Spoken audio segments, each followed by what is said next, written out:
लेकर supreme court ने हाल ही में एक अहम फैसला सुनाया है। शीर्ष न्यायालय ने कहा कि पत्नी के स्त्रीधन पर पति का कोई कंट्रोल नहीं।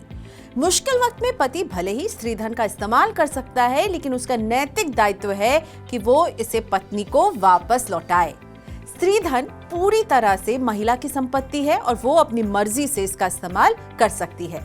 इस फैसले ने दोहराया है कि अपने स्त्रीधन पर महिला के एक्सक्लूसिव राइट हैं और ऐसे में ये समझना जरूरी है कि स्त्रीधन क्या होता है और इसके दायरे में क्या क्या चीजें आती हैं और महिलाएं कैसे अपने स्त्रीधन को सुरक्षित कर सकती हैं। तो सबसे पहले इस सवाल का जवाब कि स्त्रीधन क्या है।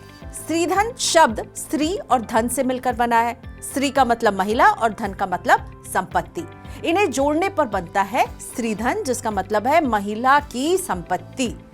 स्त्रीधन चल या अचल संपत्ति मतलब कि कैश, पैसे, ज्वेलरी, बचत, निवेश, जमीन, जायदाद कुछ भी हो सकता है। स्त्रीधन का उद्देश्य महिलाओं को वैवाहिक रिश्ते के अंदर वित्तीय सुरक्षा और स्वतंत्रता प्रदान करना है। किसी महिला को शादी से पहले, शादी के टाइम, बच्चा होने पर या फिर विडोहुड यानी विधवा रहने के दौरान मुख्य रूप से माता पिता, रिश्तेदारों या ससुराल वालों से जो गिफ्ट, पैसे या प्रॉपर्टी मिलते हैं वो स्त्रीधन की ही श्रेणी में आते हैं। अगर महिला को शादी के कुछ दिन के भीतर पति की पारिवारिक विरासत मिलती है तो ये भी स्त्रीधन बन जाती है। स्त्रीधन के ऊपर प्रतिभा रानी वर्सेस सूरज कुमार केस में सुप्रीम कोर्ट ने एक ऐतिहासिक फैसला सुनाया था और इस मामले में सुप्रीम कोर्ट ने ये समझाया था कि किन किन चीजों को स्त्रीधन माना जाएगा।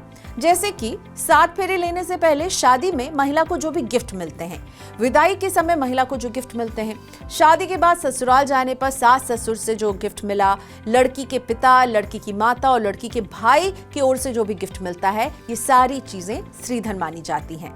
दहेज और स्त्रीधन में अंतर होता है और इसे समझना जरूरी है। दहेज में वर पक्ष की मांग शामिल होती है और इसे गैरकानूनी माना जाता है, जबकि स्त्रीधन दुल्हन को स्वेच्छा से दिया जाता है। इसमें किसी तरह का दबाव या मांग शामिल नहीं होती है। शादी के समय या उसके बाद महिला के माता पिता वर पक्ष को कैश, सामान आदि देते हैं, वो दहेज की श्रेणी में आता है। जबकि शादी के समय महिला को जो उसके माता पिता से सामान या शादी के बाद वर पक्ष या रिश्तेदारों से मिले जो भी तोहफे होते हैं वो स्त्रीधन माने जाते हैं। स्त्रीधन पर महिला का पूरा मालिकाना हक होता है। स्त्रीधन को अपने पास रखने और अपनी मर्जी से इसके इस्तेमाल का अधिकार महिला के पास है। इस तरह की संपत्ति को बेच भी सकती हैं वो। यदि किसी महिला को कभी भी अपने ससुराल को छोड़ना पड़ता है तो वो स्त्रीधन को अपने साथ ले जा सकती हैं। उसे ऐसा करने से रोका नहीं जा सकता है।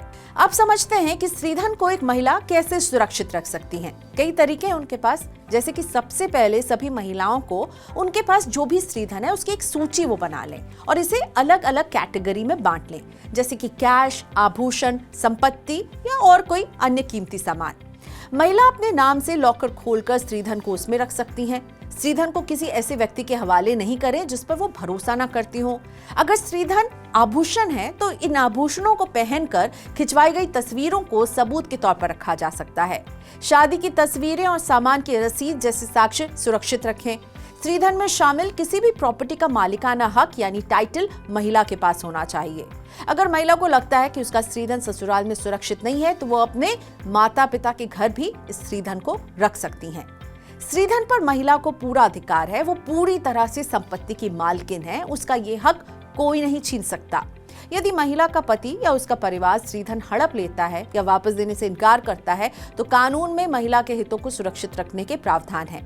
महिला भारतीय दंड संहिता की धारा 406 के तहत मामला दर्ज करा सकती हैं।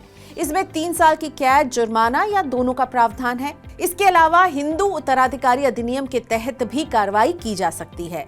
स्त्रीधन को लेकर पति पत्नी के बीच असहमति होने पर पत्नी को अपना दावा साबित करना होता है। इसके लिए सबूत होना जरूरी है। अगर पत्नी गलत दावा कर रही है तो पति को साबित करना होता है कि उसका दावा झूठा है। अन्य धर्मों में भी महिलाओं की संपत्ति या विवाह के टाइम मिले तोहफे पर महिला के हितों की सुरक्षा के लिए अलग प्रावधान है।